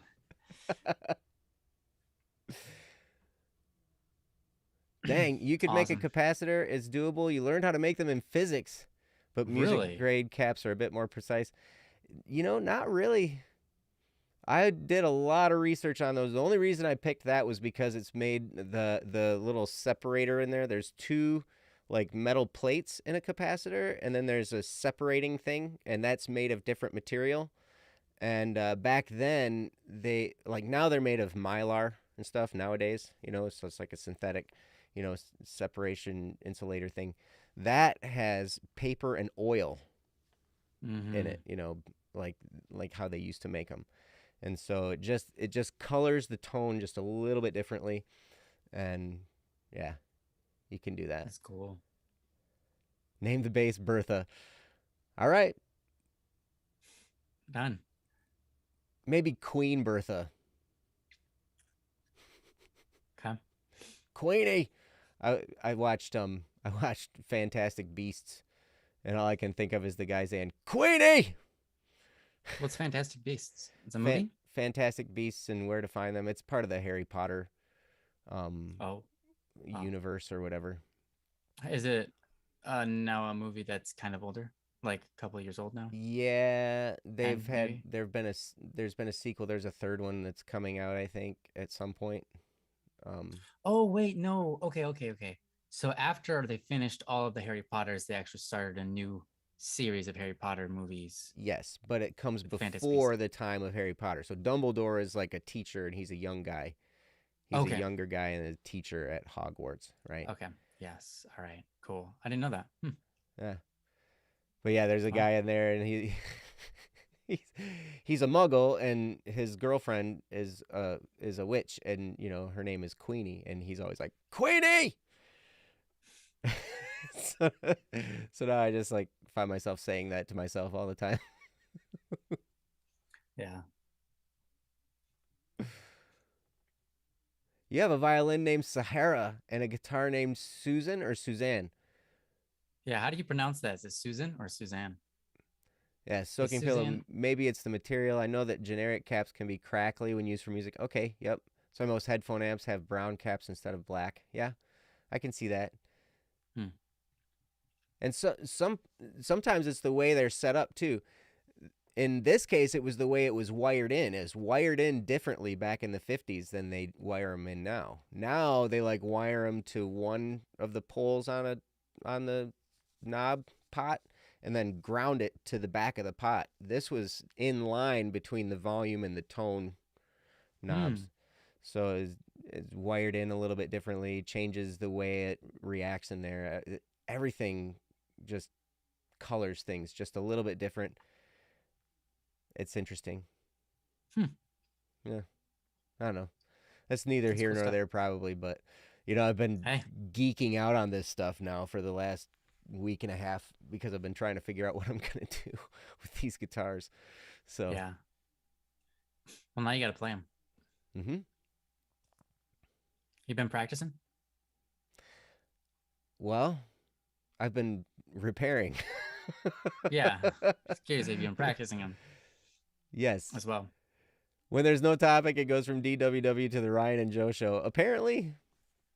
Well, I mean, that's what you guys paid for. Nothing.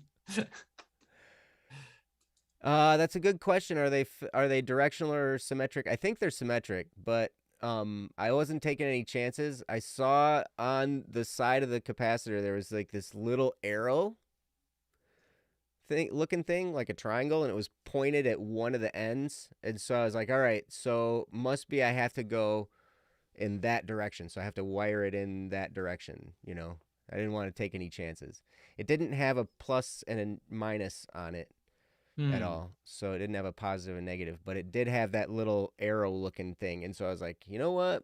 I'm going to make sure that arrow points in the direction of the current just to be on Mm-hmm. the safe side. Fair. Mm-hmm. Ash says, "How is it possible that I'm eating hot pizza, but I'm still freezing? I burned my hand and my tongue too. So tell me Ah, how that works." Oh ah, man. Um, cover that your head, stinks. says Joe. Burning, cover your head. Yeah. Cover your head. The rest of your body will get warm. Yes, it's true. If your feet are cold, put on a hat. Mm-hmm. Mm-hmm. Most of your body heat escapes through the top of your head, even if you have hair. If you don't have hair, it's even more so worse, right? So I find myself wearing hats a lot. But Mm. man, burning your tongue, Ash, I'm so sorry. Yeah. I I hate haven't. I hate that. I hate burning my tongue Yeah, because because that then it stays doesn't around. yeah, and it doesn't stuff doesn't taste the same, you know, and Mm-hmm. it's like and it hurts for a long time. Yeah, everything tastes spicy Mhm. because it hurts. Yep. There's a There's reason no I flavor. there's a reason I hate lasagna. Oh, it's because you burnt your tongue on it? I burnt my chin cuz lasagna's got those big noodles, right? And I was really hungry, and so I didn't quite cut it all the way. And I was down by my plate, and I was eating, and I was like, and I took a bite of it, and I pulled away from the plate, and this noodle like flapped down on my chin, and the sauce was like super duper hot, and I burnt my chin. Don't hate don't hate the lasagna, hate yourself. I've already done that plenty. A I don't message need from to hate Sandy P. myself anymore. Just kidding. Such a mean remark. I've, I'm sorry, not. I've been there. Don't It's hate not yourself. fun. Hmm. That's eat funny. eat ice cream and wear a jacket. There you go. Um, I hear no, when I was a kid, I learned this and people were questioning if it's true or not. I find it has a good effect. You can run your wrist where you have all of these open veins close to your uh close to your skin, Mm-hmm. and you run hot water over it. Not so hot it hurts, but Mm. Warm warm water. water. And then what it'll do is it'll Doesn't heat it up your veins and it'll circulate the blood, warm blood throughout, does it make is you what pee they your say. pants? I've never experienced that. People are like, oh, you put your hand in water, it makes you have to go to the bathroom. I've never experienced that feeling in my whole life. I've never once. Hmm. It's silly. People like you put someone they're sleeping, you put their hand in warm water and it'll pee their bed. Like to me, I'm like, that is so bizarre. I touch warm water all the time. I've never felt like I had to go to the bathroom after touching warm water. Doesn't make sense to me. Can that one go instead of quotes? Yeah, go for it. Which one? What one? Don't hate the The lasagna, hate lasagna. yourself. Yeah, don't hate lasagna. Do we want to put hate yourself in the static P It's quotes? obviously a joke. It's obviously a joke. Don't hate the lasagna, hate yourself. Oh man. Um, yeah, I don't know. People say that we're not sure if it should actually work or not, but I've found that it's helpful when I'm cold. What, run Oh, warm cold water over water? your wrist? Yeah, yeah, Hmm. or hot water or whatever. I actually just turn it hot so that it hurts me, but I like that. So You like pain from heat. I don't mind. Yeah, I do. I like a little bit of pain from heat. Doesn't bother me, and it just makes me feel warm, and I like that.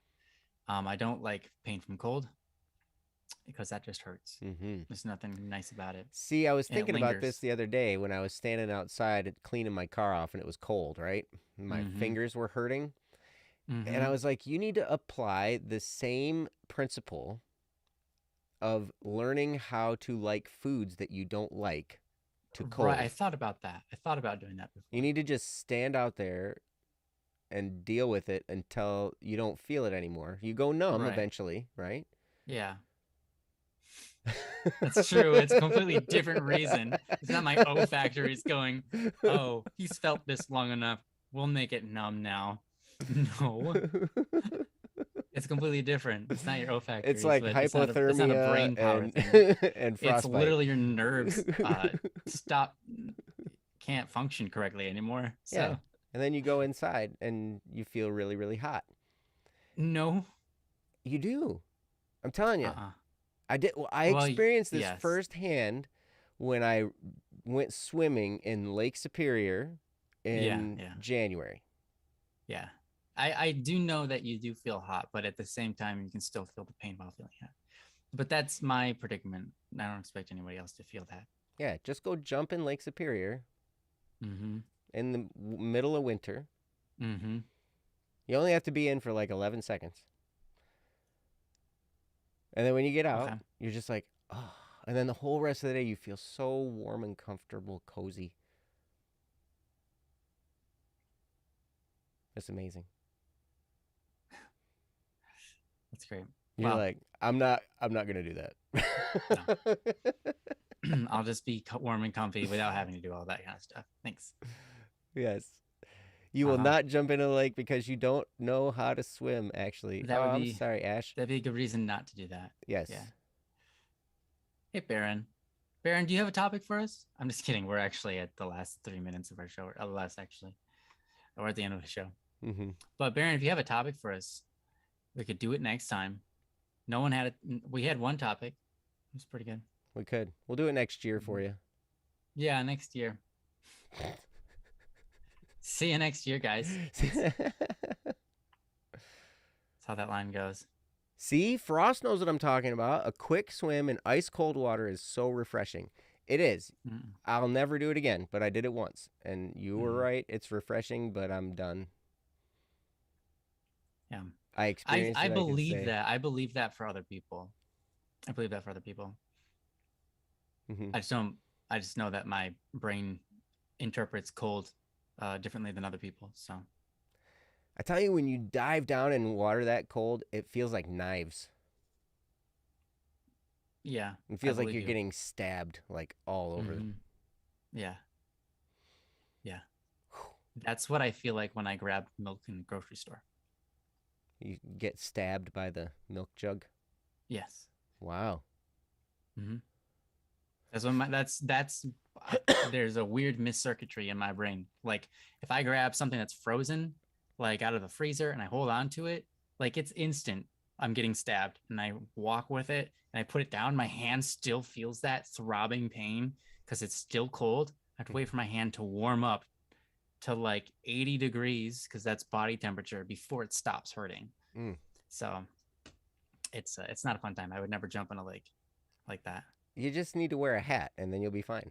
Yeah, I'll make sure I wear like a cotton beanie so that when I get into the water, it'll just stay frozen there when I get out, and it will be like absorbed all the water and then turn into ice. That's what I'm going for. Yes, perfect.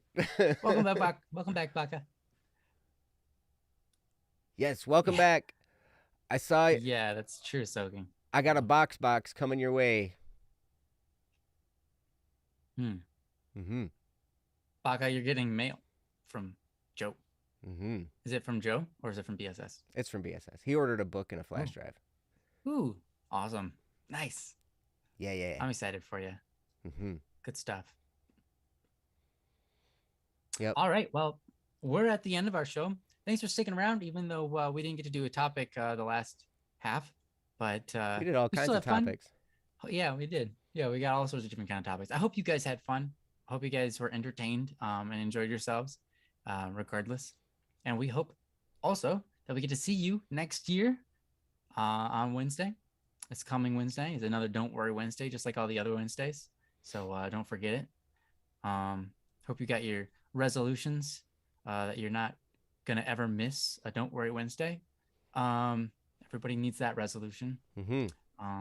It's the only one. Don't try to do too many resolutions. You're not going to be able to hold it. Just one. It's that you don't miss Don't Worry Wednesday. Don't miss next it. year. That's right. Yep. That's right. Yes. Thank you, Penny. I wish you a great start to Yeah. the new year too. Yeah, same. Absolutely. Thank you. Well, bye-bye, guys. Thank you so much for joining us. We love you. We hope you have a wonderful, happy new year, and we'll see you soon. Bye-bye. Yes. Peace. Bye-bye.